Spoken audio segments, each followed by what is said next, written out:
Welcome and good evening to the December 1st, 2020 City of Shakopee City Council meeting. Item number 1, if we could call the roll, Mr. Reynolds. Councilor Brennan. Here. Councilor Whiting. Here. Councilor Contreras. Here. Councilor Lehman. Here. Mayor Mars. Here, thank you. Moving ahead to item number 2, if we could all stand for the Pledge of Allegiance. I pledge allegiance to the flag of the United States of America and to the republic for which it stands, one nation, under God, indivisible, with liberty and justice for all.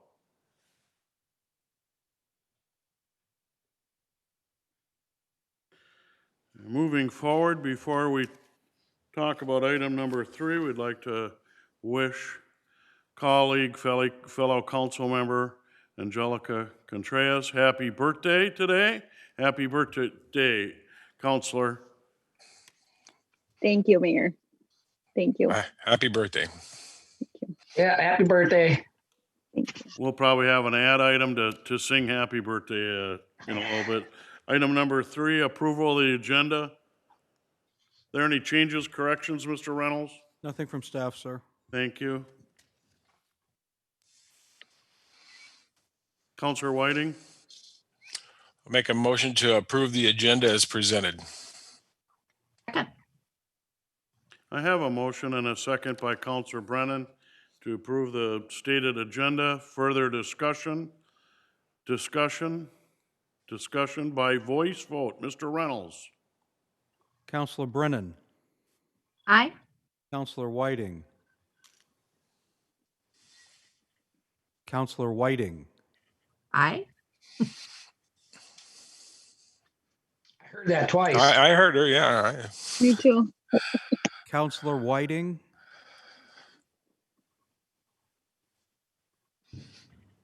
Jay? We lost Mr. Reynolds. Councilor Whiting.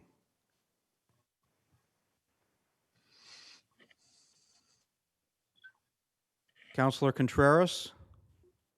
Aye. Councilor Whiting. Here. Aye. Which was it? Yes. Councilor Lehman. Aye. Mayor Mars. Aye. Thank you very much. The agenda's been approved.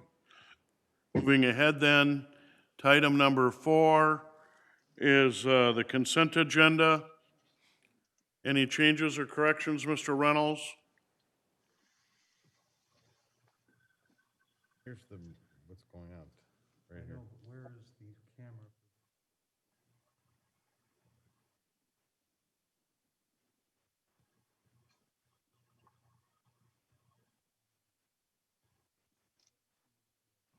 Just 1 minute.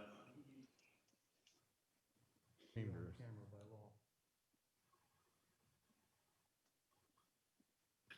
My apologies, No, Mr. Mayor. no, not a problem. Mr. Reynolds, any changes, corrections to the consent agenda? Nothing from staff, sir. All right, thank you. Councilor Lehman? Motion to approve the consent agenda. Second. I have a motion and a second to approve the consent agenda, which includes the Downtown Festival on Saturday, December 5th. Check the chamber for their holiday event in the Lewis Street parking lot. Check with the chamber on times. I have a motion and a second There's the mayor. for the consent agenda. There's no further, before we vote on the consent agenda, we would read it into the public record. Mr. Reynolds? Thank you, Mr. Mayor, members of council. These are the consent agenda items for 1 December of 2020. 4A1 approves the council meeting minutes for 17 November of 2020. 4B1 approves the closure of the Lewis Street parking lot on 5 December from 8 a.m. to 5 p.m. for the Chamber of Commerce Holiday Market. 4C1 approves the listed properties as surplus and authorizes their disposal. 4C2 approves forfeited vehicles as surplus and authorizes their disposal. 4D1 approves Resolution R 2020 TAC 142, which accepts work on the Reroute to Protect Historic Sites project, which is Storm 19 TAC 003, and makes a final payment of $8,126.01. 4D2 adopts Resolution R 2020 TAC 139, which accepts the list of pre-approved professional engineering consulting firms for the years of 2021, 2022, and 2023.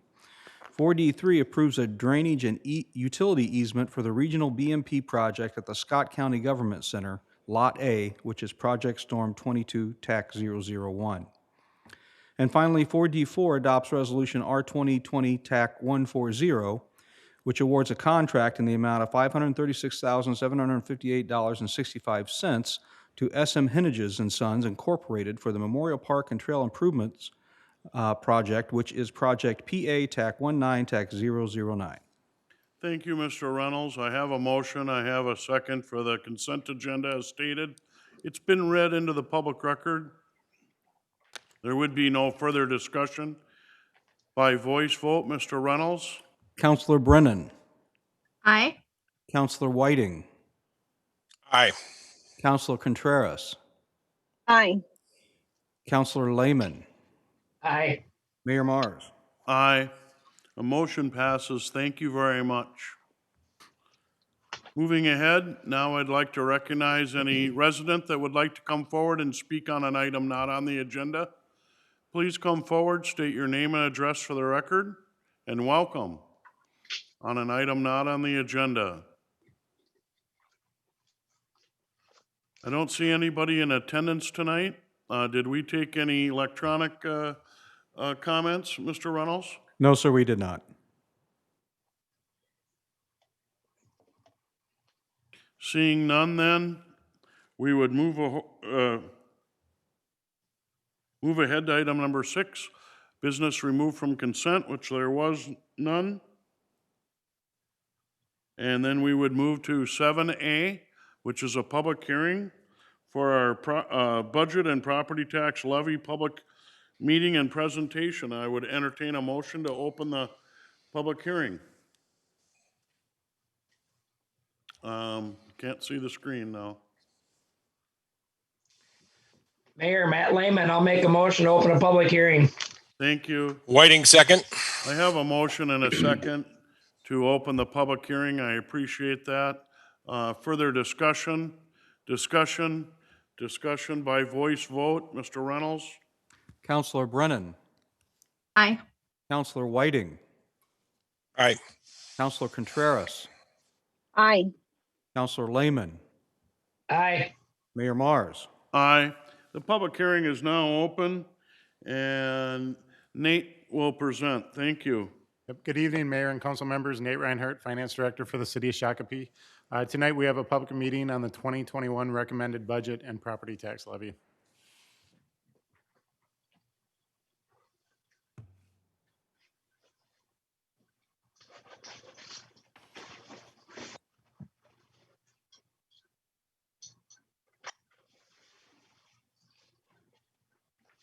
The city annually adopts a budget and property tax levy for the upcoming year. The purpose of tonight's meeting is to provide the public with information on the city's 2021 proposed budget and 2021 proposed property tax levy, and allows the general public a chance to comment on the proposed budget and property tax levy prior to their adoption. There were several steps city staff and city council have taken to get us up to this point. Staff presented the 5-year capital improvement plan, commonly referred to as the CIP, at a work session in August, and presented the preliminary levy and budget at a work session beginning in September.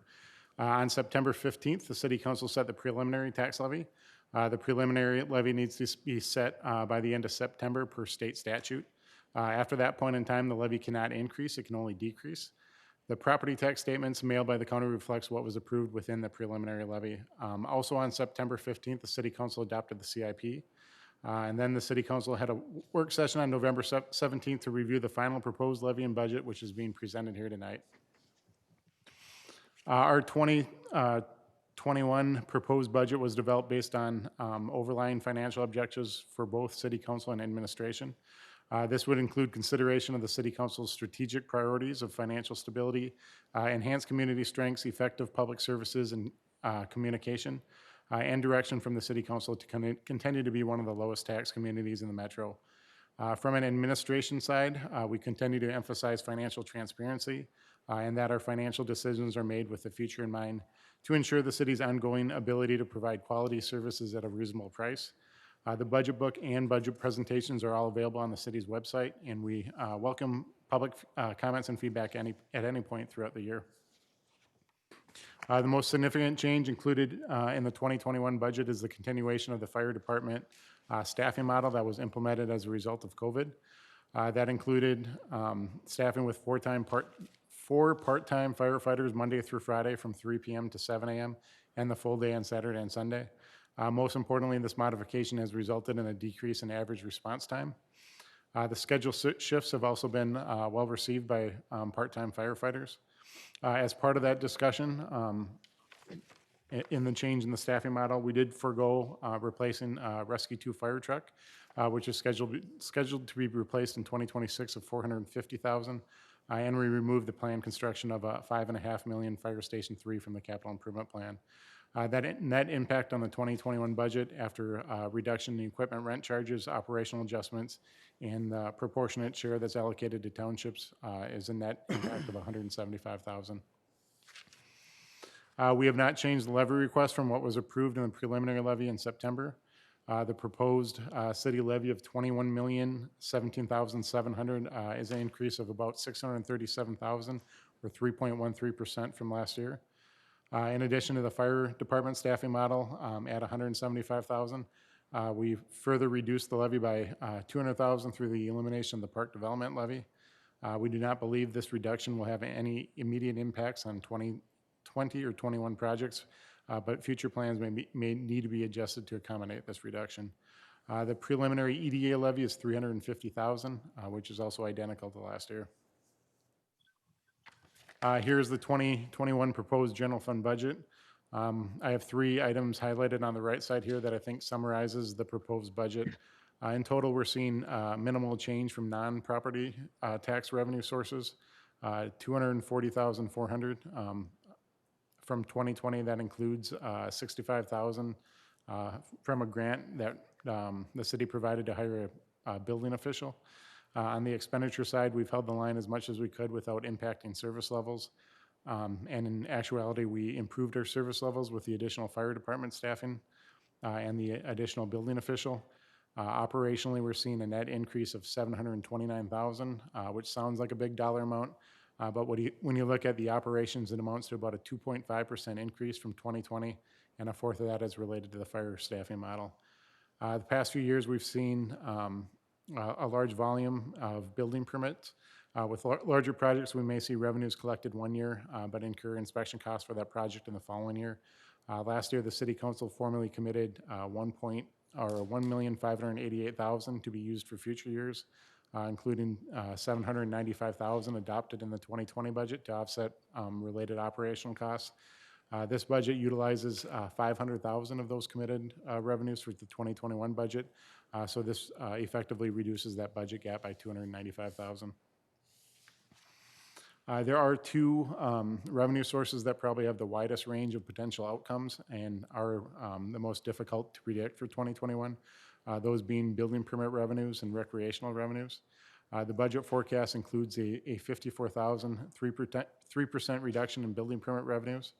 And for recreational revenues, which we've based on the 2019 actuals as our baseline and adjusted from there, we're budgeting a $39,000 increase from the 2020 budget. This sounds a little counterintuitive with what's happening with COVID, but our 2020 budget was based on 2018. From 2018, we saw a significant increase into 2019, and actually we're seeing an increase in 2020 prior to the shutdown. There's obviously some uncertainty when it comes to community center and recreational programming, but we have budgeted a $39,000 increase. On the expenditure side, nearly 70% of the general fund operations are personnel costs. Personnel costs include the additional fire department staffing and the new building official position. It does not include a cost of living adjustment. All three union contracts expire at the end of 2020, and we have not settled for 2021. However, we have allocated additional funds for those negotiations. In August, the city filled the open human resource specialist position with a current admin assistant. As part of that process, it was determined the duties of the admin assistant position could be redistributed among current staff. The 2021 budget proposes the elimination of this admin assistant position, which results in a net savings of $94,700. We've budgeted 3% for health insurance, which is an increase of $63,000 from 2020. And then step increases for existing employees and workers' comp premium increases result in a net additional $349,000 allocation for 2021. And then the last bullet point on the slide, we have reduced some of the contract costs in community center, which result in $91,000 in savings. The city's estimated market value is at $6.57 billion, which is an increase of $520.7 million or 8.6% from last year. New construction accounts for $116 million or 22% of this increase. New construction allows the tax levy to be spread across the larger tax base, which reduces tax burden amongst the existing taxpayers. Apartment market value grew at the fastest rate with double-digit increases for both new growth as well as existing market values. Then since 2018, spurred by growth, the city has seen an estimated market value increase by over $1.4 billion.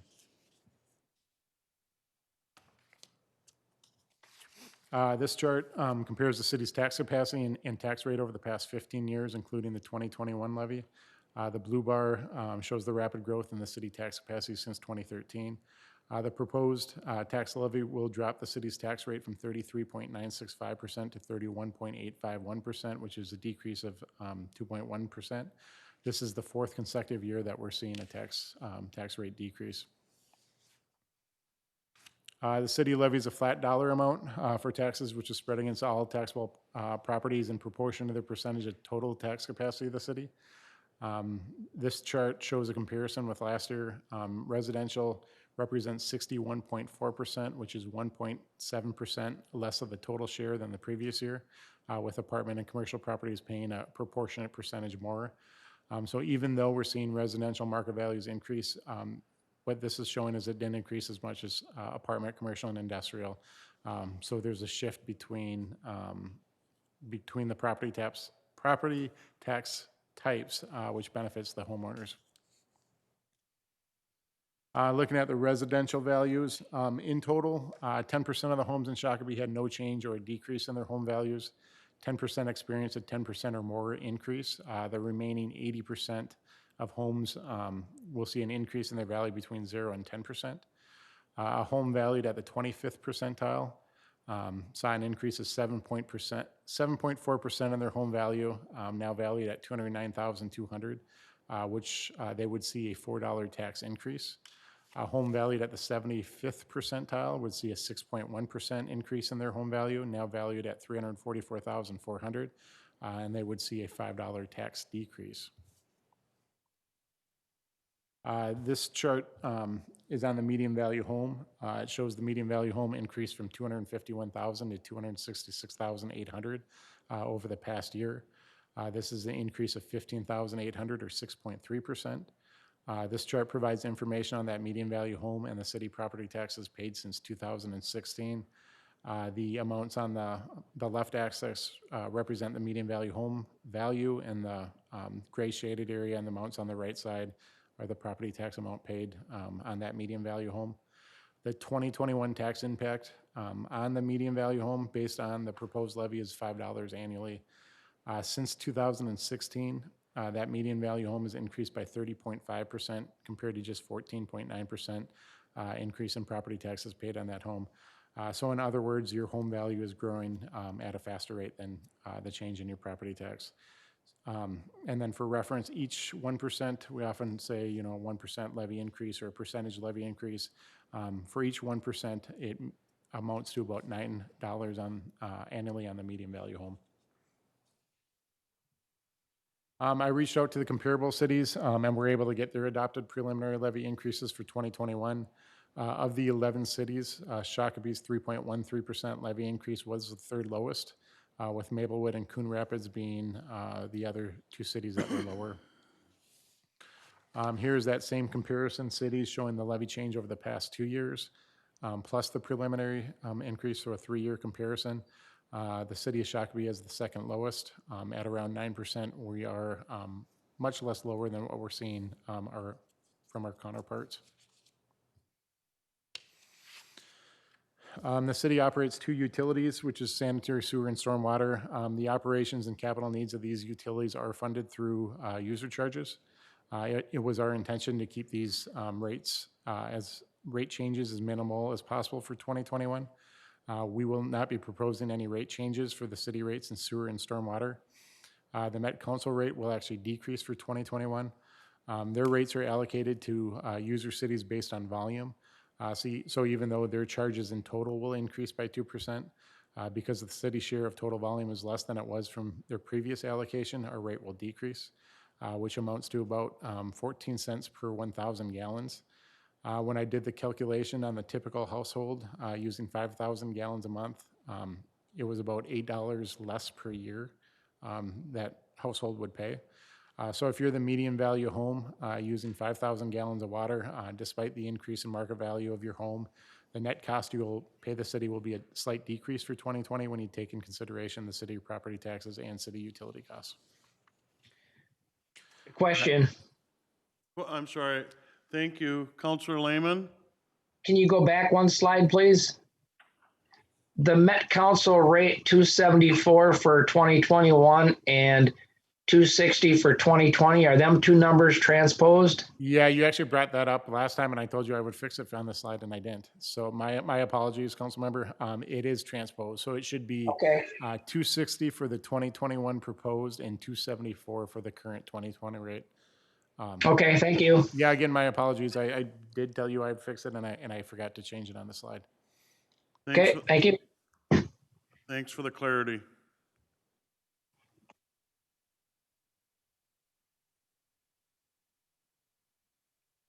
Proceed. Michael, would you be able to skip ahead a slide for me?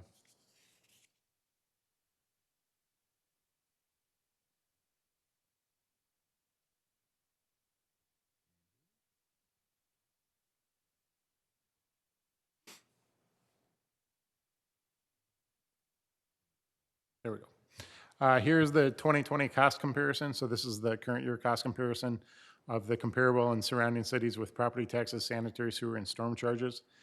This is, again, based on the residential consumer using 5,000 gallons of water a month and a home valued at $250,000, $250,000 being approximately the median value home here in Shakopee in 2020. Shakopee is at the very bottom when it comes to a comparison of the annual cost of these services. And I anticipate in 2021 we'll fall even further based on the charts of the previous two slides with rate decrease and then the low property tax levy that's being proposed. One slide here just for reference. I won't read through this as I've read through this numerous times in the past, but for reference, I highlight some of the impacts of the levy request.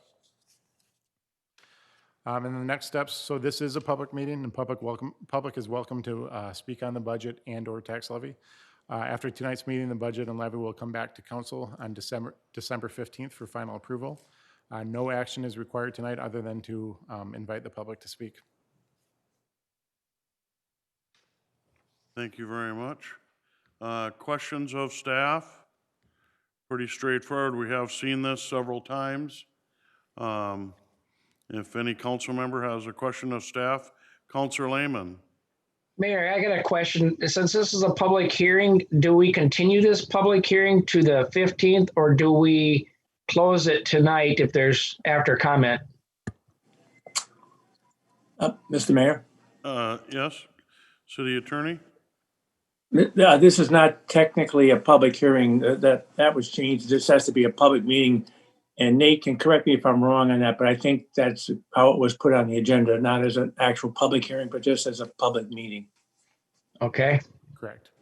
Yeah, I do remember they changed that several years ago from a true, what we think of as a public hearing. It just has to be a public meeting, but we did open this in a public hearing setting. And so, well, but are there any questions of, well, Counselor Lehman, we could close tonight and then proceed next time. This has all Sure. been papered properly. It's on our website.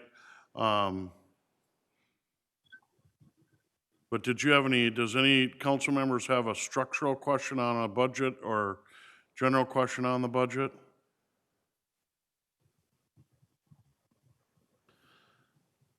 Seeing none, this is a public hearing. If any resident would like to come forward and make comment on the budget for 2021. There is no one in the audience. I know we were taking comments availability on online. Did we receive any comments? No, sir.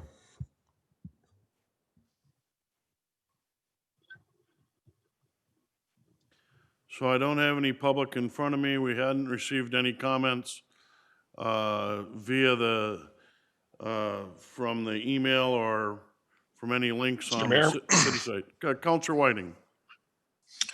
Oh, thank you. Since it is a public hearing, I'd like to take this opportunity to step out of my role as counsel and step into the public role here. Since we don't have a lot of people lining up, I did want to point out that Mr. Lehman pulls out his tax statement every year. I hope you have it now, and I have, since do. I'm home, I have mine. And I wanted to mention that my city taxes went down $18. And actually, the counties, they went down a little bit too. So I think we're doing well. And I want to, don't want to pat myself on the back, but we've been doing some good things. And if my taxes are going down, others are going down too. And I think that's good. Thank you. Thank you. I know we all own different values of homes, so the impacts might be slightly different. Over the last couple of years, I've had some tax increases in total. The city tax line item's been pretty stable. Overall, my taxes went down 8% this year after a couple of years of a rising. But any other comments, Councilor Lehman? Mayor, thank you. Yes, we all have our tax statements, and naturally I have mine too. I didn't do as well as Councilor Whiting did, but it's nice to see that at least the city portion is pretty flat for the most part. And granted, that's going to change based on property value increases. But for the most part, I think the goal was to keep it as flat as possible, and I think we achieved that goal. Other taxes may have gone up, but that's out of our control. So it's good to see that in this present time with what's happening and the uncertainties that we were able to keep it fairly flat. Thank you. Other comments, questions?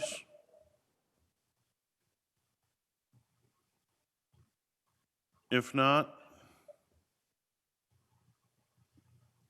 Councilor Contreras? I'd like to make the motion to close the public hearing. Councilor Lehman? Second. I have a motion and a second to close the public hearing. Further discussion? Discussion by voice vote. Mr. Reynolds? Counselor Brennan. Aye. Counselor Whiting. Aye. Counselor Contreras. Aye. Counselor Lehman. Aye. Mayor Mars. Aye. The public hearing is now closed. There is no official action on the budget tonight. We will have this back in front of us on Tuesday, December 15th for final adoption. So thank you all very much for that. Moving ahead to item number 8, I would stand motion to recess to our EDA meeting. Councilor Lehman. Motion to recess the EDA meeting. Second. I have a motion and a second to recess to EDA. Further discussion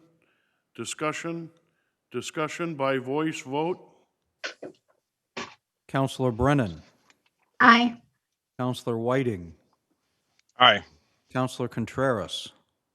Aye. Counselor Lehman. Aye. Mayor Mars. Aye. We stand in recess. Mr. President, the floor is yours. Thank you, Mr. Mayor. I'd like to welcome you all to the first meeting of the Shakopee Economic Development Authority. Please make note of the roll. Next on our agenda tonight, item 2, Mr. Lehman. Mr. President, I'll make a motion to approve the agenda. I'll second.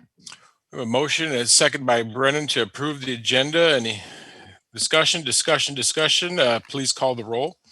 Ms. Brennan. Aye. Ms. Contreras. Aye. Mr. Lehman. Aye. Mr. Mars. Aye. President Whiting. Aye. Next on our agenda tonight is the consent business, which includes the EDA minutes. Ms. Brennan, I make a motion to approve the consent business. Second. second by Ms. Contreras. I do not see Mr. Mars. I don't know if I need to be seeing him, but I won't. You'll have to speak up, sir, if you want to jump in. Next, we have on our agenda.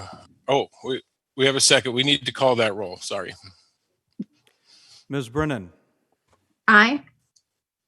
Ms. Contreras. Aye. Mr. Lehman. Aye. Mr. Mars. Aye. President Whiting. Aye. Next, we have item 4, which is the 2021 EDA Special Benefit Levy and Budget.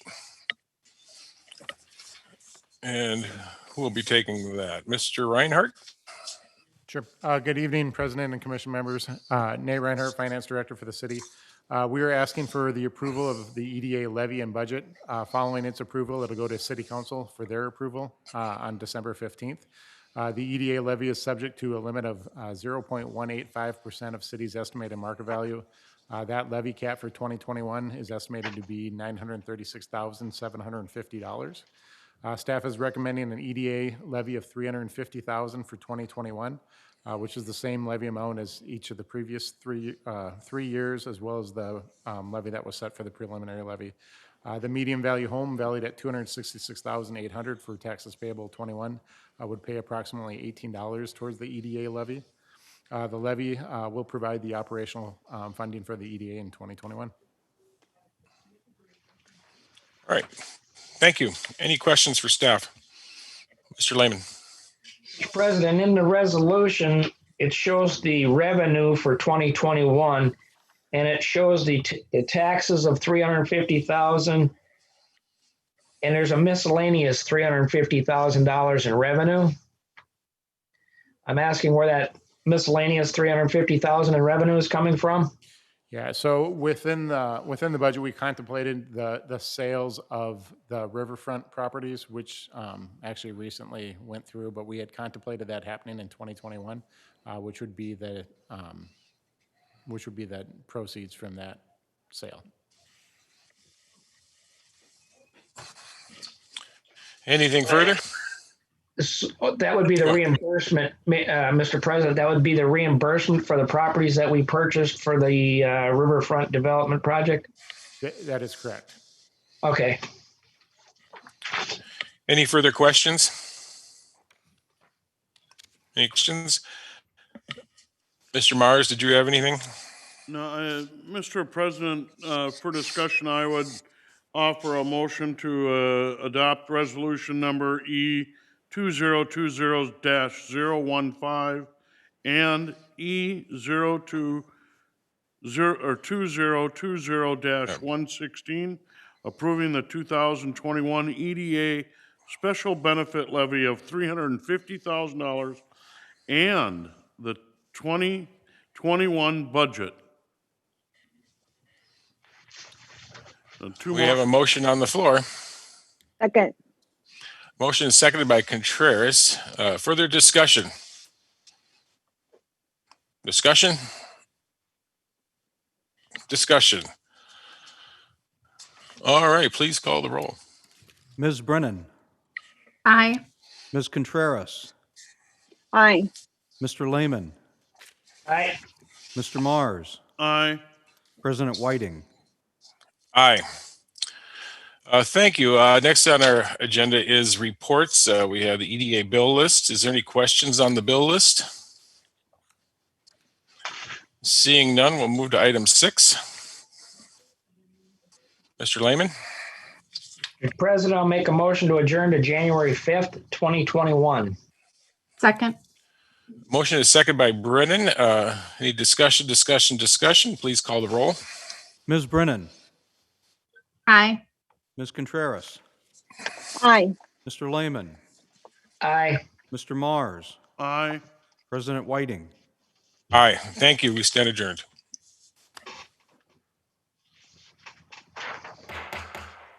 We will reconvene the City of Shakopee City Council meeting for December 1st, 2020. We have just completed our EDA portion of our meeting. We are reconvening and moving back into our agenda. We are at 10A1, remote work policy. Mr. Reynolds. Thank you, Mr. Mayor.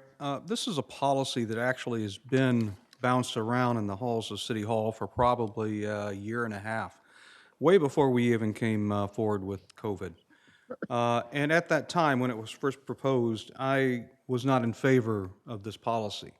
I think that you could probably call me a little old school in that regards, because I really wanted to make sure that that employees were doing everything that they needed to do, and from my perspective at the time, that included them being in City Hall or at appropriate meetings.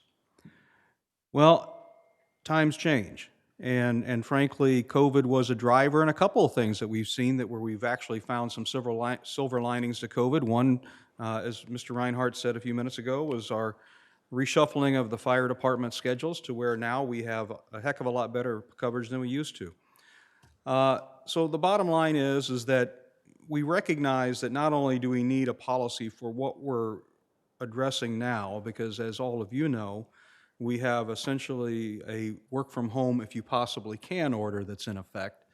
And that I instituted that approximately 2.5 weeks ago due to the incredible spike of cases that we saw impacting city staff. I would like to say that we're out of the woods, I believe, in some respects, in both our fire and public works departments, who have recovered for the most part. But obviously that risk is still out there. So essentially, we have a policy that has been put together by HR staff and Mr. Burkett to essentially address when we have these situations where we do have employees that are out, and frankly also in the future, if we have situations where an employee can do work, we want to make sure that we have the policy in place for them to be allowed to work from home if it's in the best interest of the city as a whole. I'd be more than happy to answer any questions in regards to the policy itself, but I did want to make sure that it was brought forward and not a consent item, because I think it's something that we need to discuss. Again, I was certainly not in favor of it in the past, but COVID has transformed my way of thinking, because frankly, we're seeing as much, if not more, productivity from employees than we did when they were in City Hall. With that, I'll open it up for discussion and questions. Questions of staff? I guess my comments are, I know this was kind of thought of before COVID, but you know, working from home has changed for a lot of people, and then that productivity level is a key component. I read a lot of articles in the work from home, and big corporations say that productivity is holding its own. With the team members that I work with, I beg to differ a little bit. I think they're productive. Could they be more productive and more efficient at home? I believe so, but I'm not opposed to this. I just want to be able to make sure that we have accountability on productivity and getting your work done in a timely manner. Along with that, part of it is a morale and camaraderie thing of in the office, but if we're going to innovate and be effective, Mr. Reynolds, any comment on the productivity aspect? Well, I would say straight up, Mayor, from everything that you just hit on are concerns of mine and have always been on concerns of mine. And hence my, you know, I was not, I did not bring this before council before. But quite literally, we are seeing productivity. You know, frankly, Mr. Lillyhog and I talked about it a couple weeks ago where we both said, you know, the difference between working at home is that I'm constantly working. You don't leave the work at home because it is at home. And so at 10 p.m. at night, if I have something that that I need to run and go do, I do it. What we are also seeing is that sometimes, especially with parents of young children, we're finding a heck of a lot more productivity after those kids go to bed. And it gives them an opportunity to get some stuff done there as well. Obviously, management and managers have to be very much in touch with their employees, and especially in these situations. We certainly have to have outlined what are the expectations of both staff and management is. But I'm quite comfortable at this point, having lived through it now for way too many weeks, that we can do this. And you know, the key is just making sure that we have a framework around it to, if there are issues, we can then refer to the policy and address it at that point. My other comment was actually on a security of, you know, accessing data that an employee shouldn't have, or more of an infrastructure thing, and allowing for either discipline or further action. The company I work with is very stringent that at any given time outside of your normal work hours, I know for management here that might be different, but if you're accessing something that you shouldn't at the corporation I work for, it's from the work from home aspect, that's progress to HR and probably immediate termination. So security of the infrastructure and the data is important. Mr. Reynolds? Yeah, absolutely critical, Mr. Mayor, and we have the security aspects covered as part of the policy. And we state from the very beginning that all this work that's being done is city work and essentially is the same that if you were at your desk, and all the same rules apply. Councilor Lehman? Thank you, Mayor. Well, I carry your same concerns. Additional concern that I was thinking about is, how do we write into the policy what circumstances this might apply?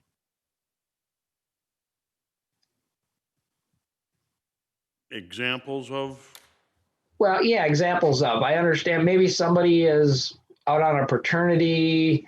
I mean, what examples do we have that this would apply? COVID obviously is an easy one, but when else would this apply? Well, Counselor, I would suggest that it would apply if both the manager and the particular employee look at it and thought it would be in the best interest of the city. We haven't laid out a matrix of when this would and would not be effective, because I don't think you can. I think essentially you have to look at the situation that arises, make a determination at that point between those involved, and ultimately I have to give my blessing to it before it moves forward. Councilor Whiting? Thank you. Well, ladies and gentlemen, you're looking at my home office here. So I spend a lot of time here during the day and here when I'm with you guys. So we went to home office. A lot of our staff, we had a lot of cube farms and 4 people in a little block. And of course, with COVID, you know, couldn't do that anymore. So 3 of them went home and worked from home. And our experience for where I work has been a very positive experience, and people are getting their work done. And your boss can check in regularly. Of course, it is a big feat for IT. They have a lot of work to do, so I want to make sure we're giving Andy everything he needs to make it safe. And I think if we have city equipment that people are taking home, they shouldn't be doing anything but city work on that equipment, and I think that's spelled out pretty well. And they'll be using a VPN, and I think Mr. Hudson can adapt, but that's pretty secure as far as I know. But things have been well, and actually, it's been one of our most profitable years. And I'm sure they're saving a lot of money on coffee and things like that. But it works, and you can have meetings with the technology that's out there quickly. I do worry about customer service aspects. I want to make sure that we're taking care of our citizens. But certain jobs, and like Mr. Reynolds said, it depends on the job and the relationship and the supervisor trusting that employee and knowing what their workload and what their work is, that they can get it done at home. But I think it's a new age, and I think we're going to see a lot more of it. That's all I have. Thank you. I think the coffee thing is a distribution of expense, because certainly I whistle through a lot more coffee filters and et cetera at home than being at home, instead of just maybe 1 cup at work. So the coffee budget in our house just got increased for 2021. Mr. Reynolds, any other comment on that? No, sir. The only thing I would say that, I had talked not only with obviously our personnel, but with others in the community, and COVID is a game changer. No? And, if I may share, Mr. Whiting, or Counselor Whiting and I once had a discussion probably about 1.5 years ago about this, and he goes, absolutely not. We don't have a work from home policy. And I said, I totally agree. It was on another issue, but I mean, it wasn't even on the horizon. So, but like I said, we're learning from the bad thing that is COVID, and by gosh, if it's going to keep productivity high and keep employees involved and in the game, I'm all for it. And so my position has changed 180 degrees. And certainly the relationship, serving our residents in a positive customer service way, that we've been pushing customer service. We have this policy, but it certainly wouldn't apply to everybody here at City Hall, right? Yeah, absolutely not, Mr. Mayor and members of council. There clearly are positions that have to be here at all times. And this is a one-off or a two-off. This is not, absent COVID. This isn't the way we're running the organization, I can assure you of that. Further questions of staff? Councilor Lehman? Mayor, it seems to me that it's pretty subjective. I mean, basically what we're saying is anybody can go to their supervisor and request this, and there's really no outline criteria to whether it's considered or not. And that's what I'm looking for. Some of that criteria might be, does your position have direct contact with the general public X amount of times per day, yes or no? Is there an outside reason why you're requesting this? Whatever that might be. I'm looking for some kind of a structure that the subjectivity is removed, or not all of the subjectivity, but a lot of the subjectivity is removed, covering all of our bases that have been raised. We don't want our frontline customer service people out. But on the same token, if somebody can get their numbers crunched, put together outside of their kids' sleeping time or whatever, and it works productive for us, that's fine too. This is a job that's not at the front counter. So I think a lot of these things should be spelled out, so it should be structured. So not only that, but it's fair for the employee. They may be considering asking for this. They've got some criteria that they can look at on a sheet and see, what's being asked and whether they fit a lot of that criteria, and maybe they fit under a special consideration criteria, whether it's a medical issue temporarily or whatever. It might even be a reduced work environment under a workman comp claim, or, your busted arm or busted leg for a while, which is a good thing. Not the leg, but to actually continue to be productive. So I would like to see a little more structure to it. And then some feedback on the IT security and some of these other issues before we adopt this. Okay. Other comments? I guess I view this as, innovative, it looks like it's been worked on, even though that there may not be that structure. I would say that if this was adopted, that it's a policy that will probably be built upon, right? And probably refined over time from that. Mr. Reynolds? Yeah, and we certainly could do that, Counselor Lehman, but, you know, I kind of would raise the common sense flag here. If you're a front counter worker, you're not going to be eligible to work from home. You know, these have to be areas where it is in the benefit of the city. And so we can spell that out, but I think you need to give your managers some credit that they can make a determination as to say, well, you work the front counter at City Hall, you obviously aren't eligible for this program. Counselor Whiting? I'll come back, Counselor Lehman. Counselor Whiting? You know, I agree. We have hired professional people. They all have supervisors, you know, even Mr. Reynolds. So I expect those supervisors to know their employees and what they're doing and know if they have the capability of working from home. I don't think it needs to be a question. We're not sending plow drivers or cops or firemen to work from home. I think our supervisors know what's going on and they can make that decision. Okay. Counselor Lehman? Yeah, I just don't think it's a good signal to tell the people that are closest to the public that they're ineligible for something they may deem as a nice perk. Other people are eligible for this nice perk, but we, the frontline workers, are not. And I don't think that's a good signal to send unless you have it laid out in a structure with rationale. That same frontline worker person at the counter might be eligible under other considerations that might be listed in the structure. As I already explained, you know, maybe they're under some kind of limited medical for a short period of time or something. And instead of being on workman's comp, they might be able to be functional at home for a period of time. So I think there's some benefit in that respect, but I think it needs to be laid out or it's way subjective. And I don't think subjectivity is a good thing. Yeah. Counselor Lehman, do you view the work from home or this policy as a perk?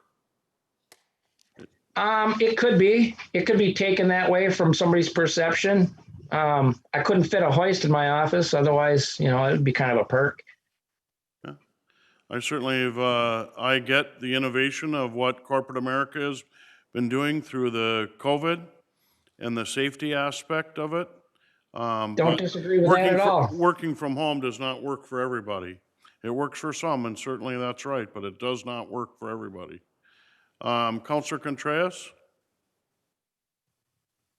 Thank you, Mayor. I guess I was reading the part of the eligibility, and again, knowing that we do, like Councilor Whiting said, I'm confident of who we have, our supervisors.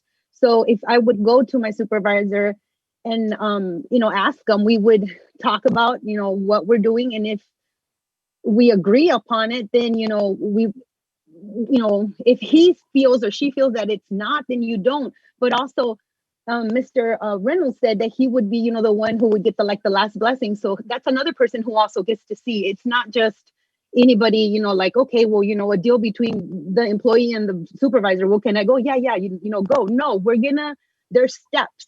So, I mean, I feel good about it. Seriously, I mean, I think I'm, and for some reason, I feel you're not reasoning, Councilor Lehman. I'm just, how can I say it? Yeah, there's positions that you just can't work from home. So sorry. Counselor Brennan? I think that this is a way to protect our employees, and it's not only protecting the people that are going home, it's reducing the number of the people that are in the office, and protecting those people that are still in the office working. And I think hopefully this is a temporary situation. And then as situations come up, I know that this is a policy that will be implemented until it's not implemented. But it would be probably a very unique and a unique decision to make if a person in the future was going to be working at home. And I do trust the management, and I do trust Mr. Reynolds to make those decisions. So I would like to make a motion to approve the City of Shakopee remote work home policy.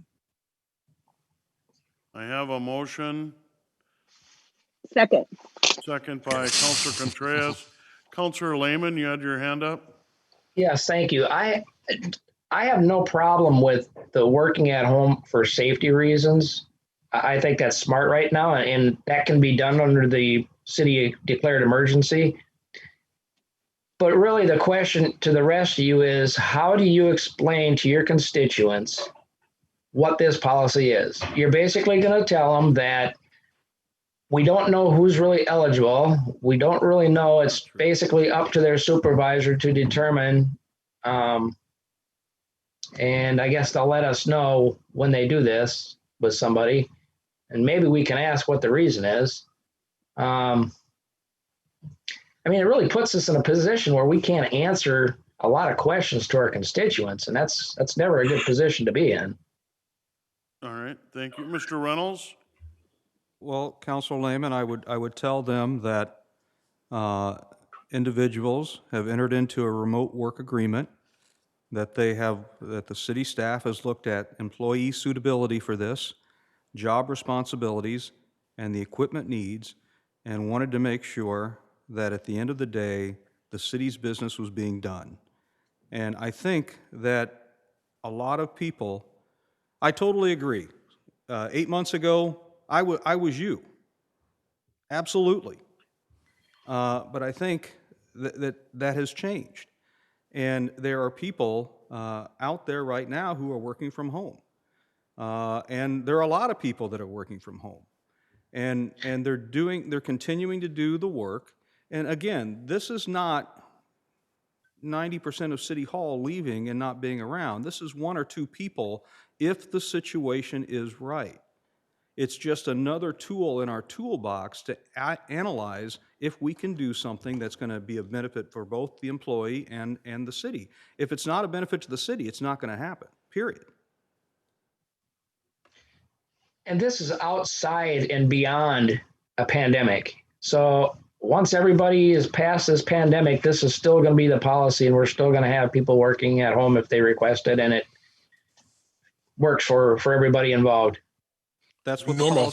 That's what the policy says, yes. Yes. I have Councilor Lehman, I guarantee you, if it doesn't work, they're not going to be working from home. Period.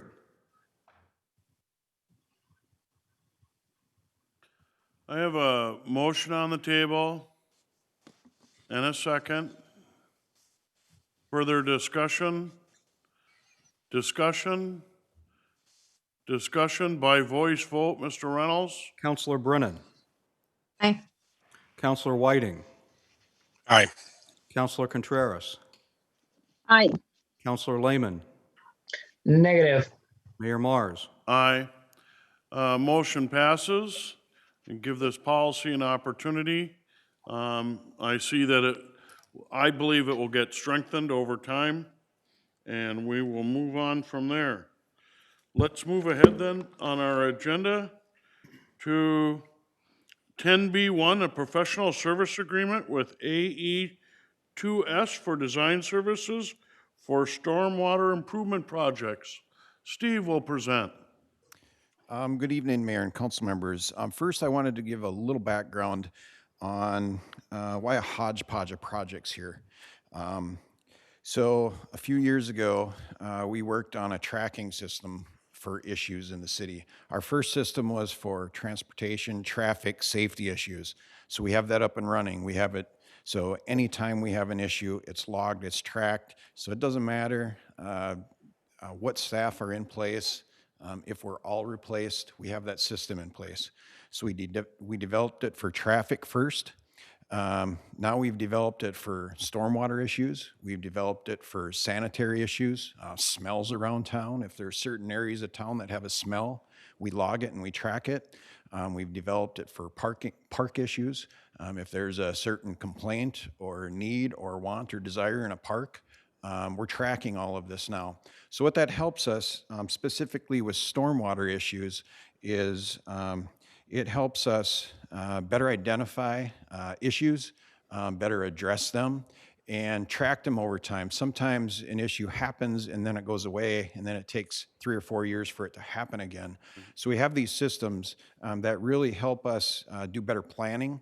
So what we did with our stormwater tracking system was, in the short time we've had it, we've identified some long-standing issues. The issues that we're looking at tonight, they predate me, and predate many of us sitting here. So they've been issues for a while, but we're finally able to get our arms around it and start doing feasibility studies and really identifying the need, the issue, and an implementation plan to fix some of these issues. So that's what we're looking at tonight. Is Mr. Templin will be presenting 2 different capital improvement projects that we had 10 to 12 different issues identified, and we did feasibility studies on each and every single one of those issues. So Kirby is going to take it from here, and he's going to give you an overview of our stormwater issues that we had planned in our 2020 capital improvement plan and where we're headed with some of these projects from here. So Mr. Templin, I will turn it over to you, and you can go from there. Thank you. Good evening, Kirby. Welcome. Hi, yeah, thanks. Good evening, Mayor and council members. I'm joining you here remotely, so hopefully you can hear me fine. Yes. Okay, good. Yeah, so Steve gave a good kind of overview that's kind of led to identifying some of these projects. So what this agenda item is for 2 separate professional services agreements with the engineering firm AE2S for design services for these stormwater improvement projects. There's 2 different ones because we have 2 different CIP projects that we're rolling in and giving you updates on. So the first presentation will be on the project Annual Erosion Pond Cleaning Outlet Improvement Project Storm 20-001. And so we'll start with that one. So this project, like Steve mentioned, this includes multiple projects located throughout the city to address erosion and pond maintenance issues that we've identified. There's several of these, and in the presentation here, I'm going to give an update on each project individually. Feasibility studies have been completed for all of these projects. And the first project is a safety improvement at the 4th Avenue and Upper Valley Drainage Ditch area.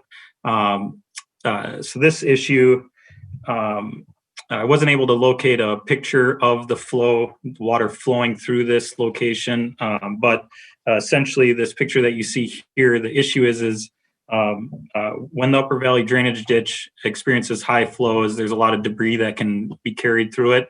And there's a segment of the ditch that turns into a tunnel, which is pretty long. And we have these grates there kind of as a barrier so that pedestrians can't access it. But the debris will get caught up and hung up on these gates. And so when that happens, the flow capacity reduces, and ultimately public works staff has to remove these grates in order to restore capacity for flow so that we don't have flooding issues. The process of removing that grate and how it's currently set up is a safety concern.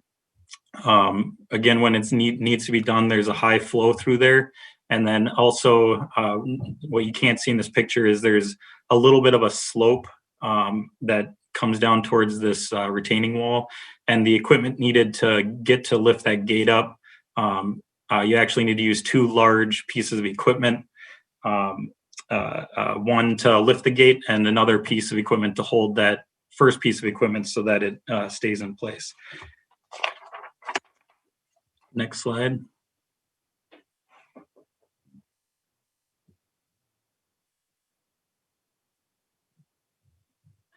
So the issue again is debris builds up on the grates, and those grates need to be removed so that there isn't flooding that occurs, and that's a safety concern when that happens. So the goal of this project is to improve the process to remove those grates so that it's safer for city staff. And the improvement that the feasibility study identified is estimated to cost around $135,000. It's a structural lift system, and there's kind of a concept there that on the right of what that would look like. So there'd be a pulley system and that would be able to lift that gate up instead of and make access much easier for removing that grate. The second project is an outlet modification near the Wakefield Circle Pond. So this, in the picture below, you can see that there's some erosion that's occurred around the outlet structure, and that weir, water is able to flow around it, and debris is able to make its way around that weir and build up on the outlet pipe, which clogs the flow capacity and ultimately can lead to a flooding concern. So this is a high maintenance location to remove debris and inspect. So next slide. Is it possible to make him small and the slides you're showing big? Just a minute. There you go. Perfect. Thank you. All right. So the goal of this project is to restore skimming at the pond outlet to reduce maintenance and the flooding potential, and then to stabilize the bank and the erosion that's occurring there. This feasibility study identified an improvement that is estimated to cost less than $10,000, but we'll be able to do that in-house using our public works staff, and that'll be restoring the function of the skimmer weir structure by installing some riprap around the outlet. Can we revert back to how we had the slide big and the speaker small? The presentation is in your paper copy. Right. I wanted the public to see it. They are.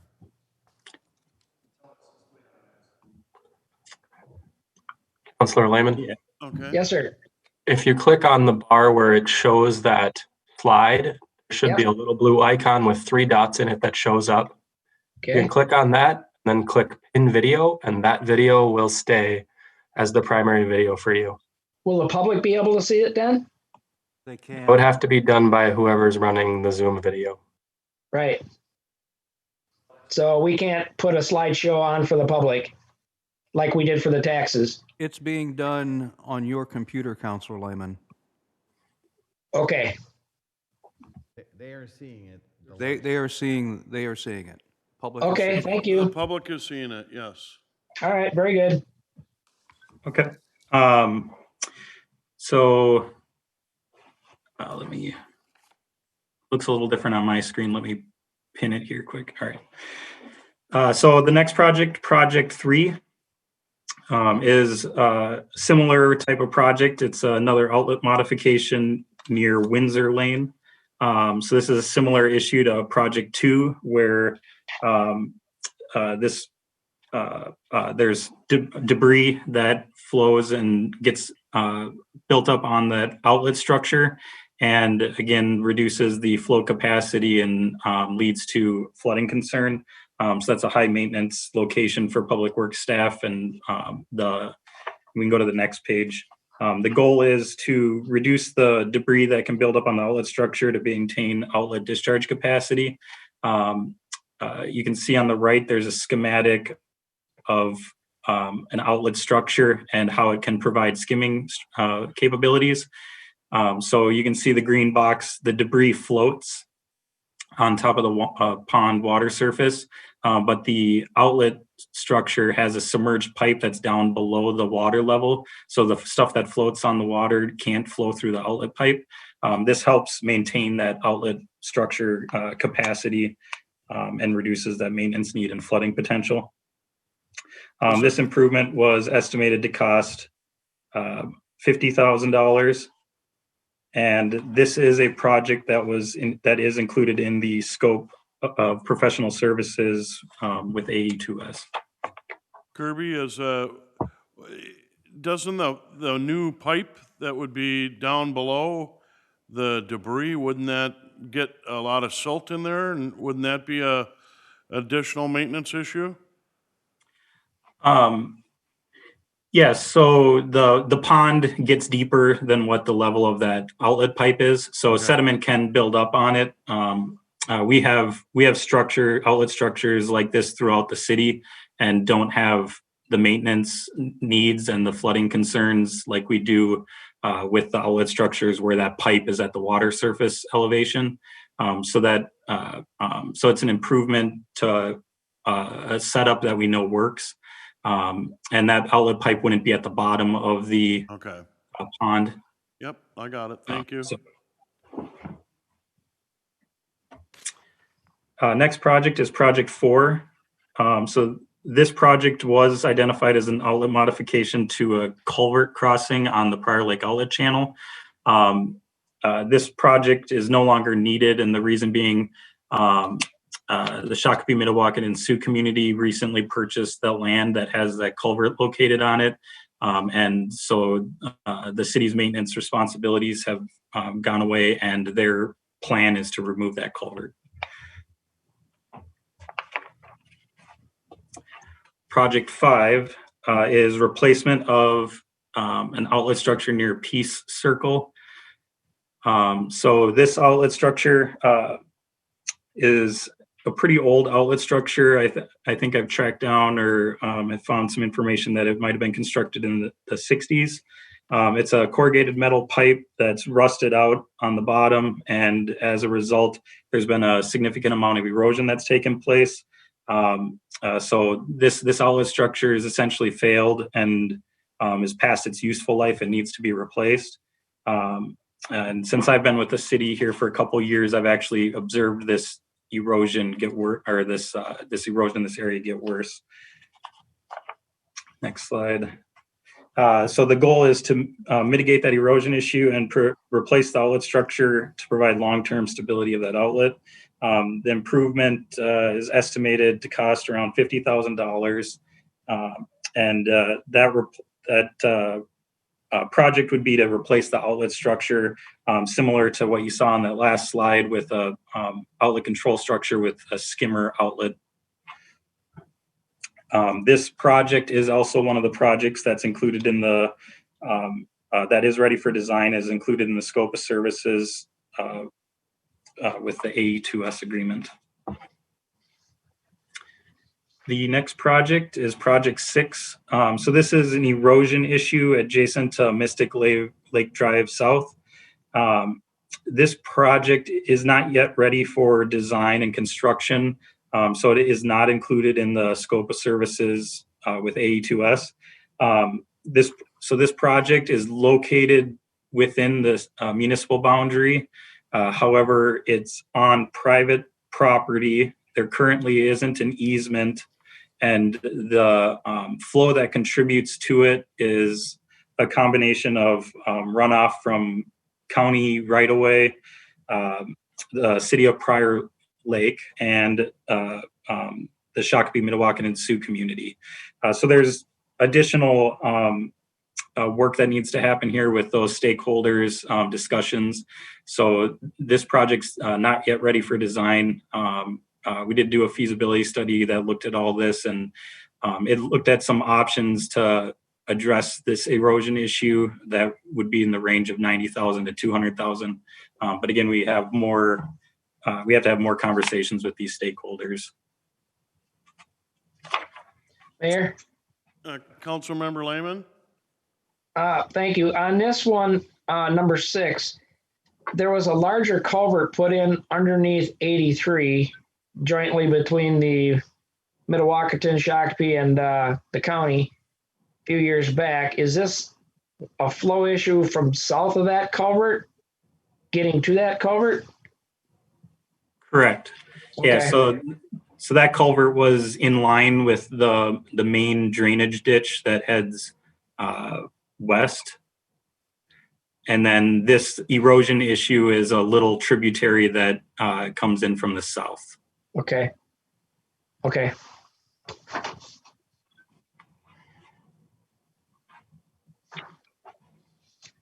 All right, so the next project, Project 7.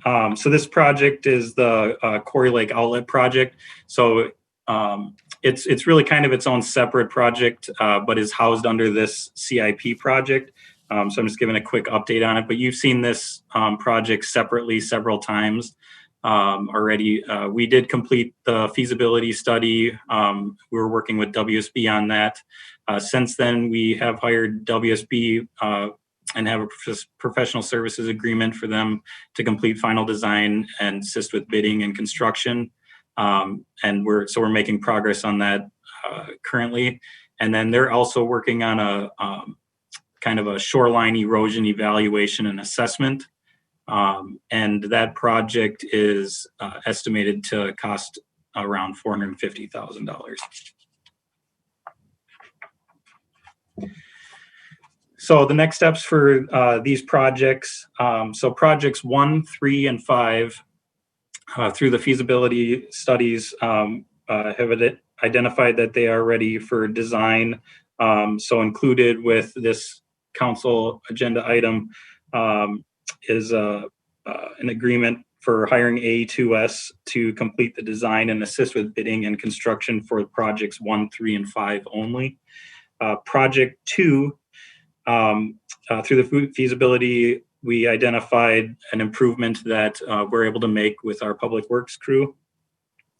Project 4 was that culvert along the Prior Lake Outlet Channel that is no longer needed.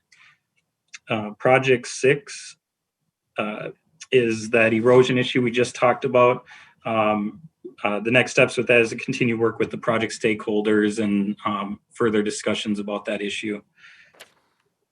Project 7 is the Quarry Lake Outlet Project, and that's on its own separate schedule, and that is in design with WSB. So budget update for projects 1 through 7. The CIP project total cost estimate was $950,000. Going through the feasibility studies and where we're at with the professional services agreements, we estimate that those projects to cost somewhere between $785,000 to $895,000. So it looks like we're tracking fine compared to what the CIP budget was. If there's any other questions, we can answer those. Questions on this set of projects? Councilor Laitman. One question, project number 7 had a separate line item in the CIP for the Quarry Lake. I don't know if it's a flood structure or if it was a level control. Is that what number 7 is? Yes. So project 7 would be that outlet structure to maintain that water level for Quarry Lake. Okay. That it fits in line with what these projects were. So we housed it in the CIP project instead of having it. We could have had it separately, I guess. So that's why we're giving an update, is because it is included in the CIP project. But that project's on a separate timeline, and that project is with the engineering firm WSB, who's helping us with the design of that. So we've been bringing that project separately with updates also. All right. So Kirby, was for the first project 1, 3, and 5 that's covered under Project Storm 20-001 is 3 projects with a total cost of $72,869. Is that correct? Correct. Okay. Everybody following here? We had a bunch of projects. Some are going forward, some aren't. Public Works is going to do 1. So they're asking for approval for 1, 3, and 5, and then there's another presentation coming forward with a couple more items. Just want to make sure that we're all on the same page here. Okay, proceed, Kirby. All right, so the next presentation, Steve, I think, are you pulling that up?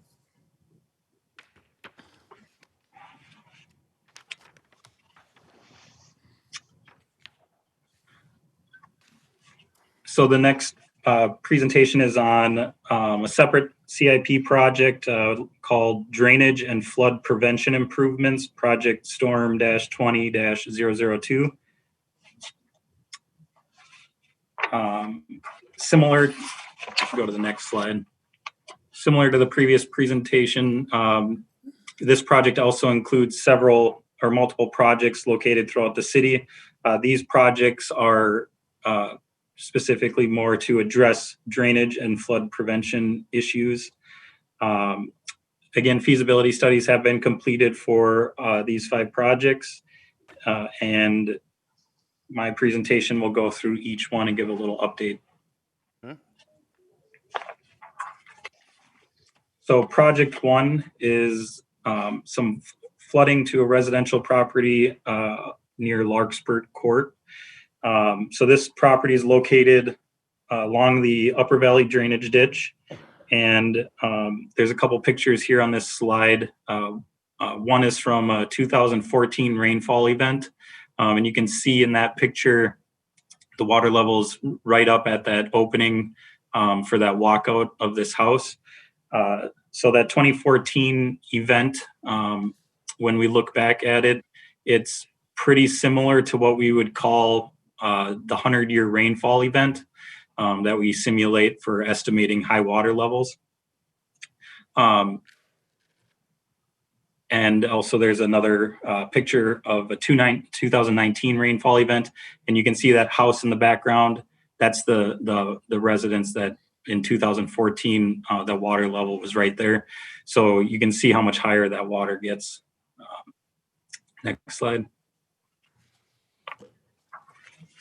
So again, the issue here is, so this house was actually originally identified to be a lookout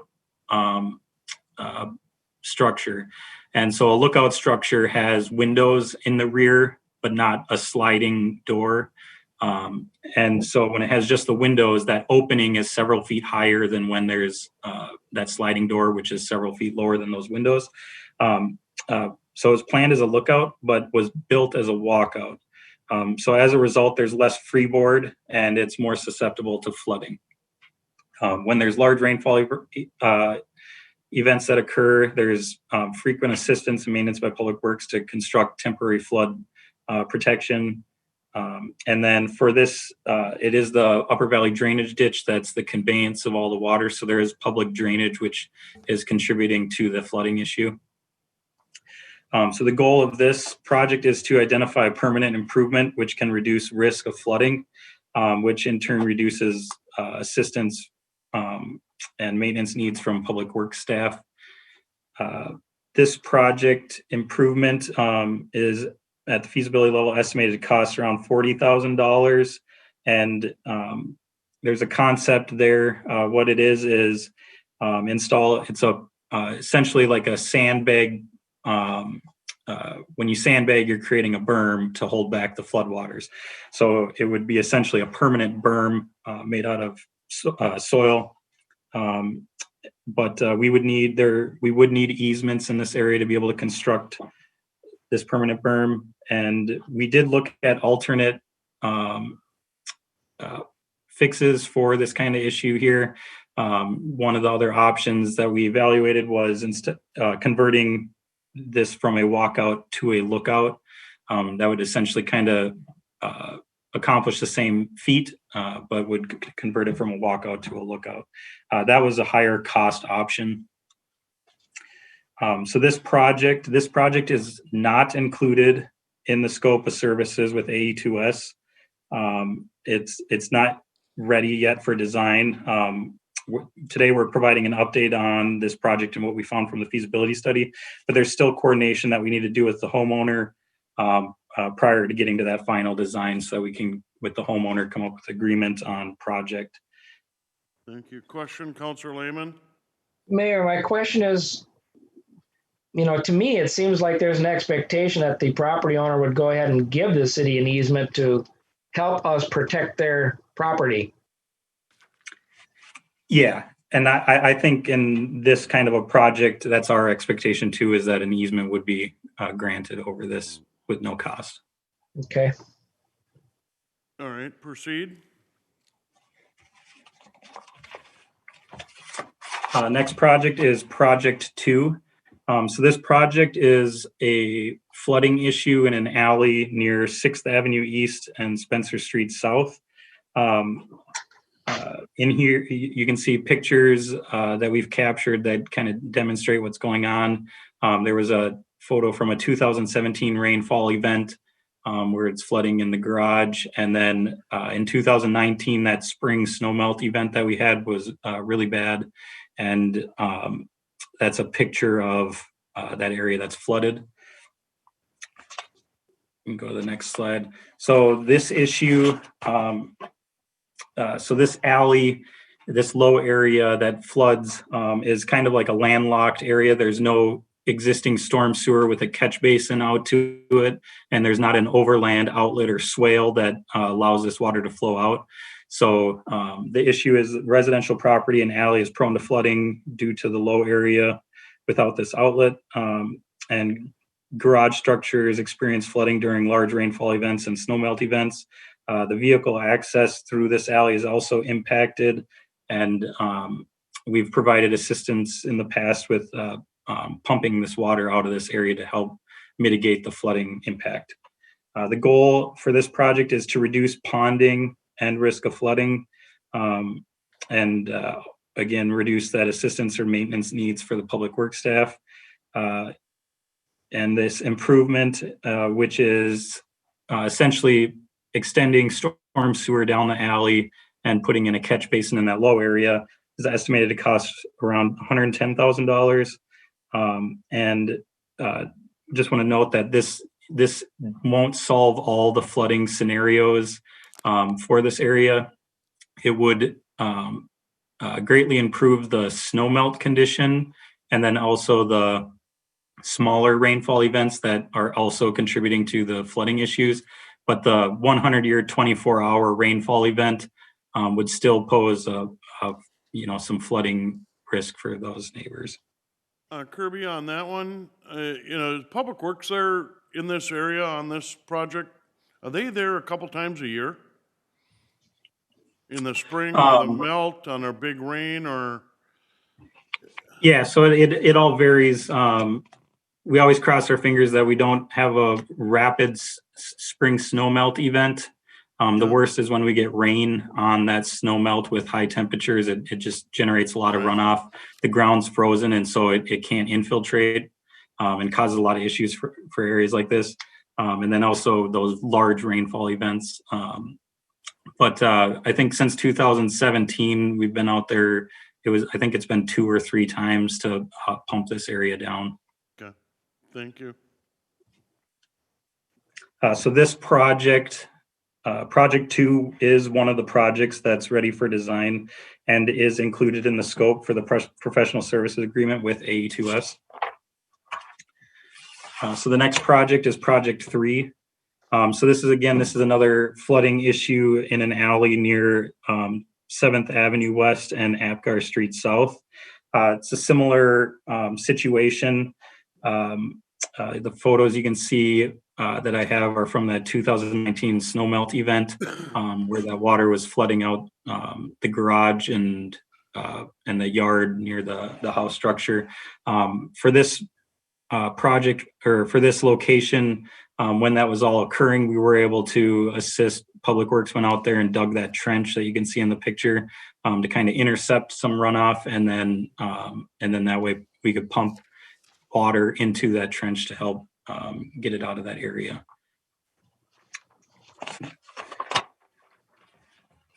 The goal for this project is similar to the last one, is to reduce ponding and risk of flooding, which reduces the assistance and maintenance needs for Public Works.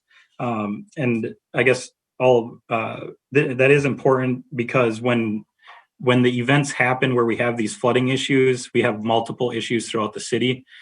So it takes time to be able to get out, and there's limited resources to go address these issues.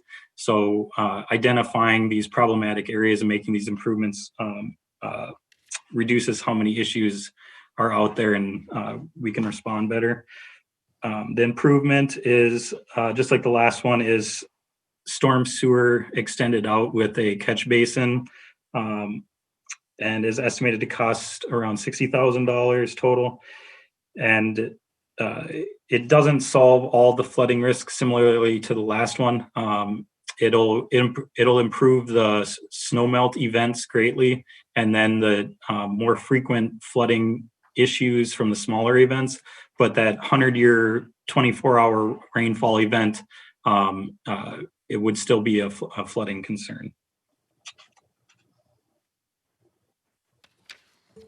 And so project 3 is a project that is ready for design, and that one is included in the scope of the professional service agreement with AE2S. Project 4. So this project is similar to the project 1, the Larkspur Court project, in that this, you can see the flooding there adjacent to it's a row of 4 townhome associations. So this one, again, was a scenario where it was originally identified for these units to be lookout units, but when they were built, they were constructed as walkout units. Next. And unique to this one, different than the Larkspur Court. So this basin that's located behind their houses there is actually what's considered landlocked. So it was originally designed to hold the 100-year event, and there wouldn't be any water discharging down the system. When these units were built, that design storm event was 6 inches. Since then, that 100-year design storm event is around 7.4 inches, which is an increase in 25%. So due to those changes in precipitation trends, the high water level is estimated to be higher even. And since they were built as walkouts instead of lookouts, there's less freeboard, and they were already prone to flooding. And with the changes, that high water level is even higher. So this drainage system does have public right-of-way drainage from the streets that does flow into this area. The goal is to identify a permanent improvement to reduce the risk of flooding, and ultimately reduce that response needed and the maintenance for public works staff. The improvement is, you can see the concept is similar. It's to install a permanent rear yard berm that would provide the most protection and was identified as the lowest cost. Again, this one would need easements to be able to construct this. It's estimated to cost around $130,000. And we did look at alternative options. One would be lowering the outlet pipe, but the outlet pipe discharges at a certain elevation, so you're limited on how much you can lower it. And also that receiving system only can handle so much flow. So there's a couple conditions there that after we looked at it, it did not eliminate all the flooding risk. So alone, that was not a solution that would work, and it was a higher cost. We looked at expanding the basin to provide more storage. This area we know has bedrock in it, and the amount of volume that have to be excavated to be able to lower water levels is a significant amount, and that cost was much greater. And then also looking at the option where you convert a walkout to a lookout, and that was also a higher option or a higher cost than the rear yard berm option. So this project, project 4, this is a project that's not yet, it's not included in the scope of services with AE2S at this time. It's not ready for that final design. We still have coordination with the homeowners prior to getting to that step.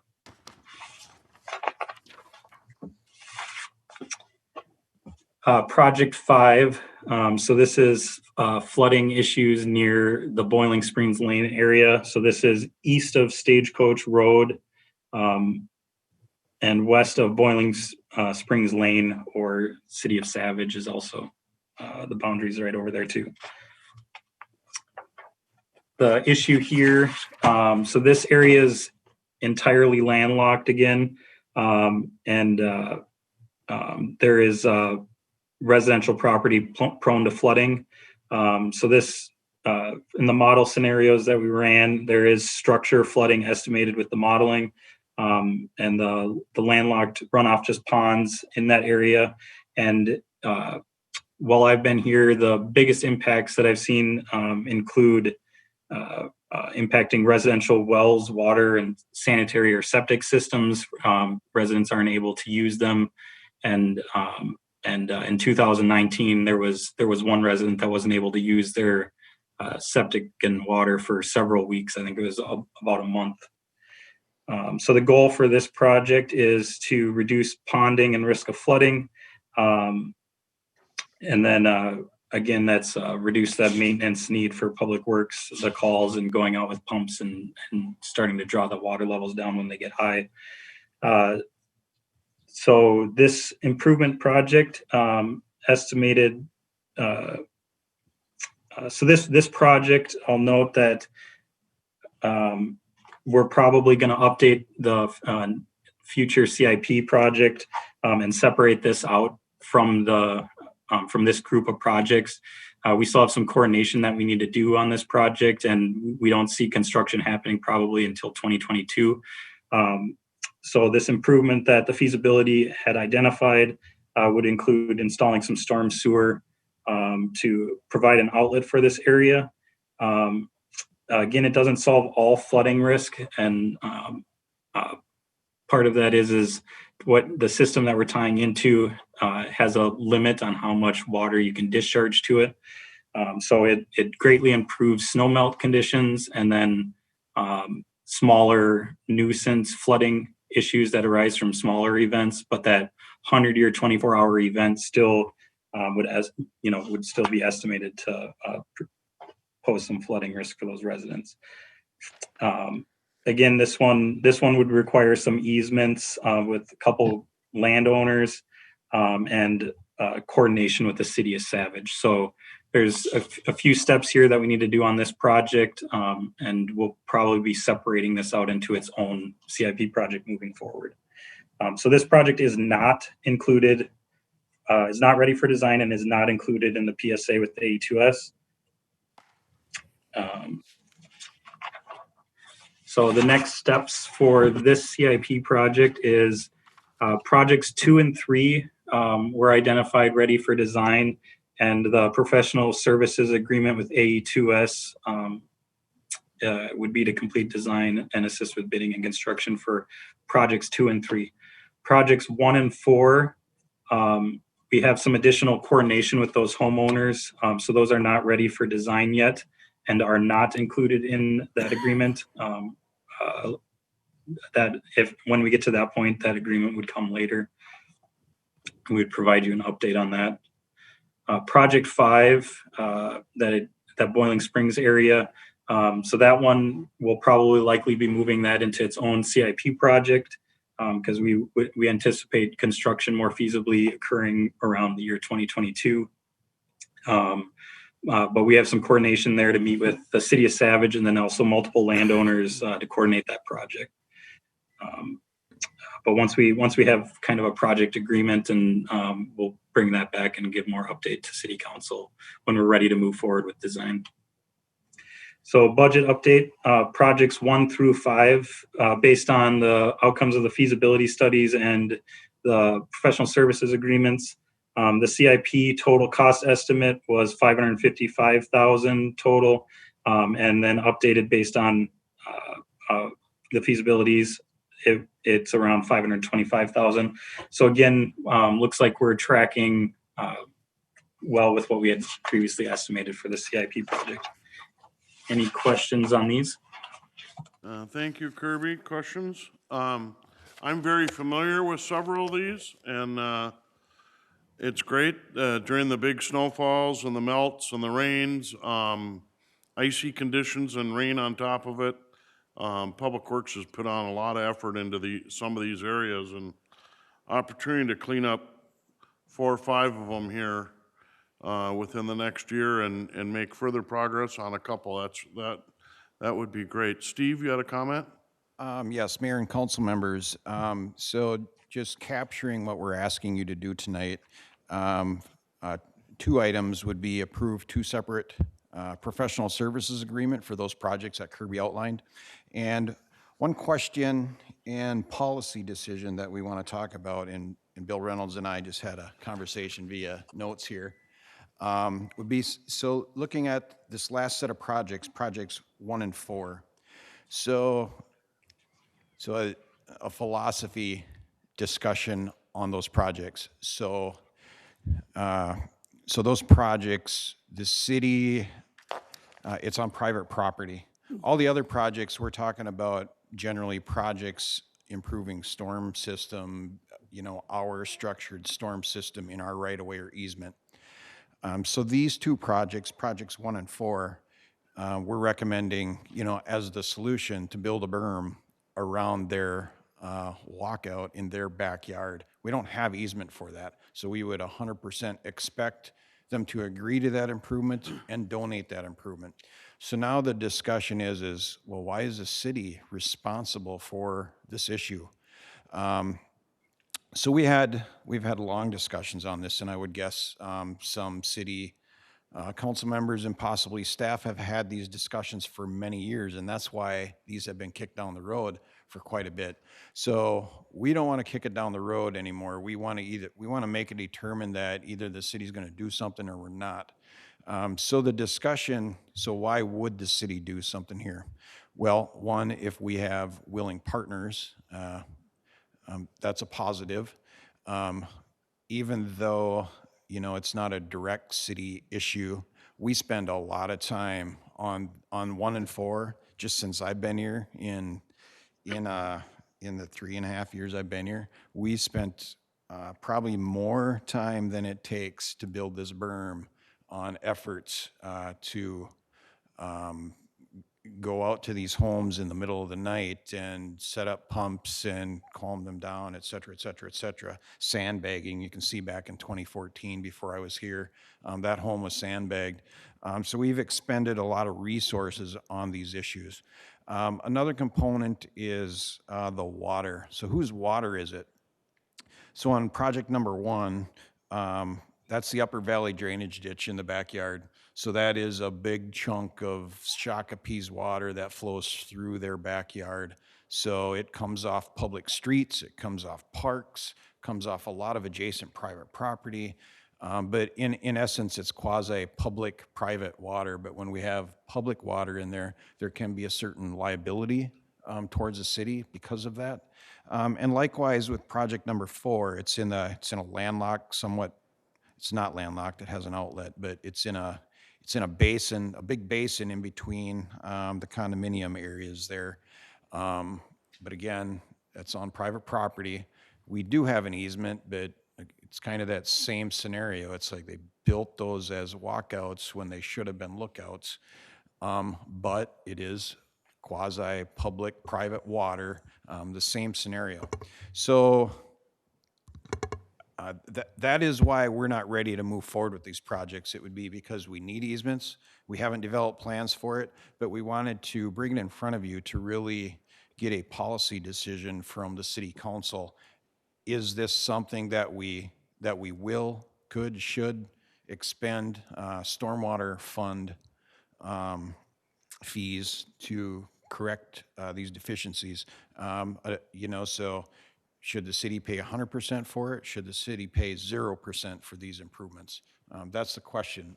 Maybe there is a balance where it's a 50-50, it's a partnership. So we wanted to bring that to you and have that discussion for those two type of projects. Well, that is a great discussion. Policy questions. These two berm ones are definitely on private property. One has, I think, a homeowners association that's involved. And where are they at on that? And the willingness of trying to create a solution in a partnership way that cannot have to try to lessen that negative yearly impact that comes with the season. So I'd be willing to see on these two berm ones down the line. I know they're not ready, but what those discussions are like with those owners, the homeowners association, or a single owner to try to lessen this stormwater impact in these two areas. I am familiar with the other ones, and, you know, whether it's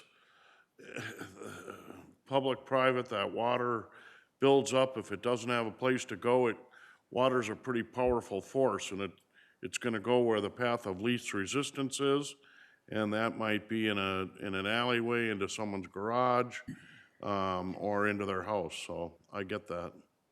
And Mayor, if I can Yes? add, we also consulted our city attorney, Jim Thompson, about can we expend public stormwater funds on these projects? And the answer is yes. And generally because that is, you know, quasi-public water. Right, okay. Mr. Reynolds, and then I'll come back to Mr. Lehman. Thank you, Mayor Mars. I just wanted to point out then on project number 4 that we just heard, if this facility, if this condo was built like it was supposed to be built on the city-approved plans, there wouldn't be an issue. So I have a problem with city taxpayers footing the bill for that particular project.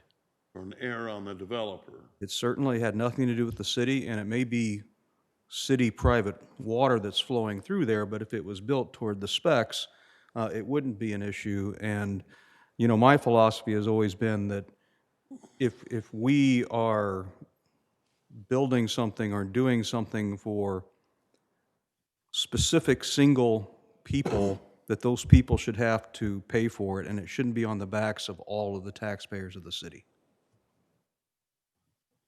Councilor Lehman. Thank you, Mayor.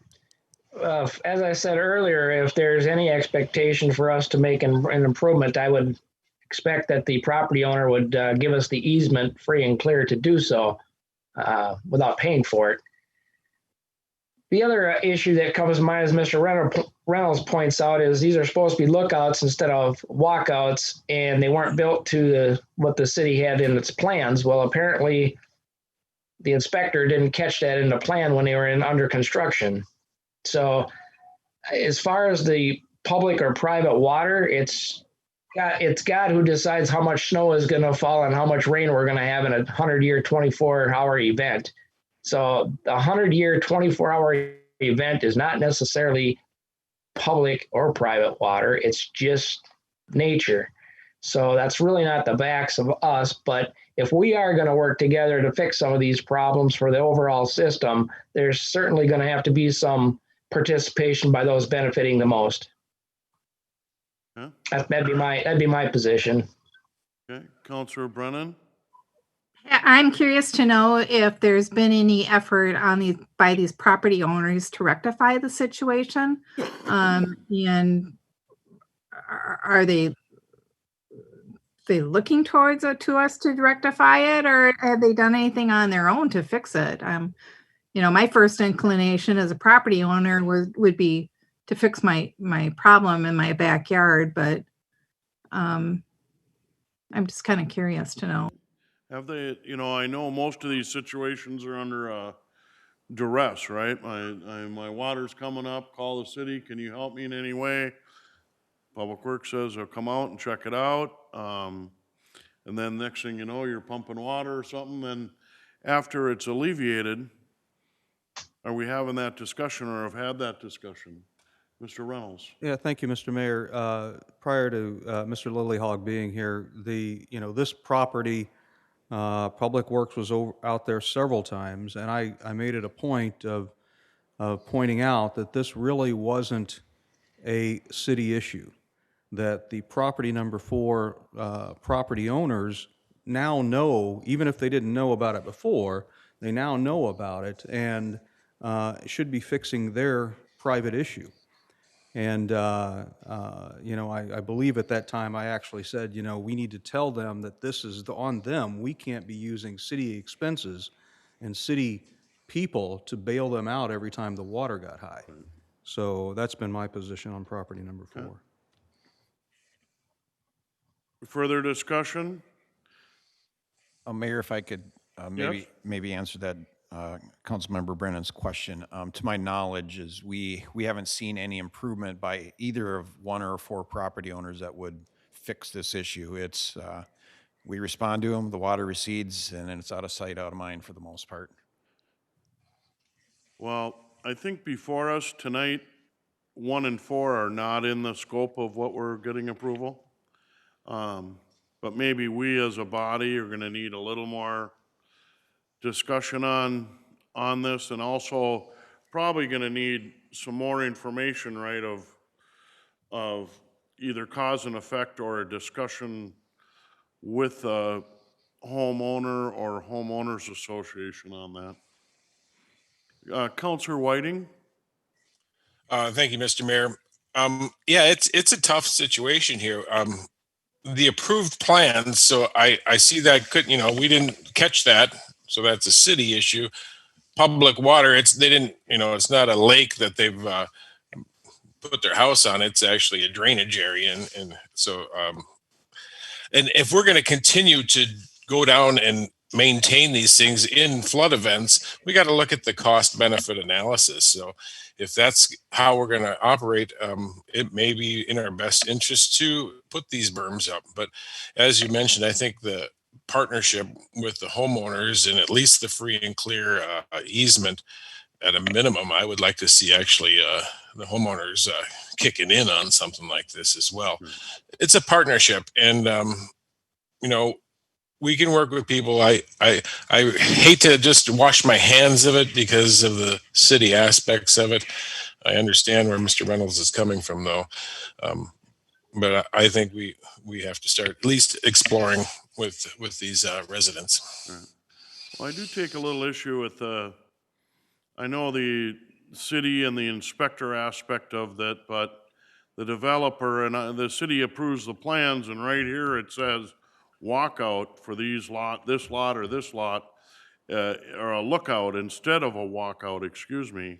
And then the developer turns around and builds something else, and the city should have caught it. Well, we did approve a plan that had a different house style on that, and the developer, and of course now, both these areas are older, and the developer is long gone from that aspect. But I agree with the cost analysis and aspect, and like I say, I know a couple of these places pretty well over the years, and we're there putting resources in, and now we're talking about how to fix it and lessen that resource. And maybe have a discussion with the homeowners down the line here. Obviously, it looks like that discussion will happen over the next many months, so. And then this body will have to make a decision about which way we would want to go on that. I enjoy that discussion. Thank you. Counselor Whiting? Yeah, after that discussion, I think I would like to make a motion to authorize the execution of 2 professional service agreements with AE2S to perform design services for the annual erosion pond cleaning outlet improvement project Storm-20-001 projects 1, 3, and 5 in the amount of $72,869, and for the drainage and flood prevention improvements project Storm 20-002 projects 2 and 3 in the amount of $27,573. I'll second. I have a motion and a second by Counselor Brennan for these projects, specific projects. Further discussion? Discussion by voice vote. Mr. Reynolds? Counselor Brennan. Aye. Counselor Contreras. Aye. Counselor Whiting. Aye. Counselor Lehman. Aye. Mayor Mars. Aye. Thank you very much. Moving ahead then to 11A, the city bill list is in front of us for review. Any questions on that? Otherwise, we would move to 11B, Liaison and Administration Report. Council Contreras, birthday girl. Thank you, Mayor. Just quickly, hold on, let me get my stuff here. On the school board, sorry. So on November, if I'm not mistaken, November 9th, and I didn't mention this, but it was proposed that a new, where did I put everything here? Okay, so the Shakopee Public Schools has been working on the Equity Alliance Minnesota to identify areas for equitable growth throughout our system. During the November 9th board work session, the district took another positive step by passing a resolution to form a district equity leadership team called DELT, D-E-L-T. I mean, that's the name of it. And then the purpose of DELT is to narrow gaps between the lowest and the highest performing students and eliminating the racial or cultural predictability and disproportion of which students group occupy the highest and the lowest achievement categories, including rates of graduation. By committing to this, the district is ensuring educational equity for all students. With that, the DELT team will be put together by students, parents, and community members, and board members, and city and county representatives. So an application was made possible, and you applied for it. And I think they received more than like 60 applications. And out of those 60 applications, the reason I bring it is because I applied for it and I was picked. There's only 20 members in that group. So from now on, part of the school board and the schools, I will be also kind of giving you guys an update. Sorry, today's a tongue twister. I don't know why. And that is it. Thank you very much. Counselor Lehman? You're welcome. The only thing I have to report, Mayor, is that our 169 meeting tomorrow has been postponed into January because of the COVID restrictions. Thank you. Counselor Brennan? I have nothing for SPUC. I did attend the Unified Transit Plan with Scott County, and we'll be meeting again tomorrow, and we're just about wrapping up our plan, and it'll be presented in January to the county commissioners.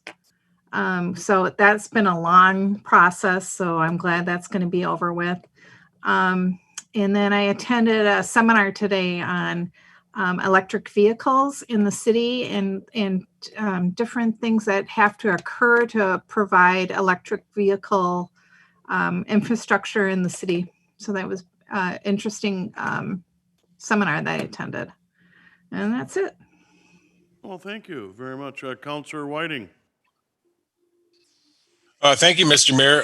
I have no liaisons to report. I did want to bring up the holiday festival again, and it's usually on Friday. It looks like it's set for Saturday this year. So we want to make sure we get out and support our downtown businesses, but I also want to make sure people remember to be safe and wear their masks and keep that social distance, but enjoy the holiday festival and spend some money downtown. But that's all I have. Well, great. Thank you for that. Mayor liaison report, I don't have a lot. Just again, the holiday event on Saturday, this Saturday coming up in the city parking lot downtown. Also tomorrow at 10 o'clock, there will be a virtual grand opening for Common Bond, the Willows project up in the West End there is opening. I did conduct a video interview. They opened up a spot in Minnetonka as well as Mankato. And they'd kind of, in Shakopee, they combined all three of us for a grand opening.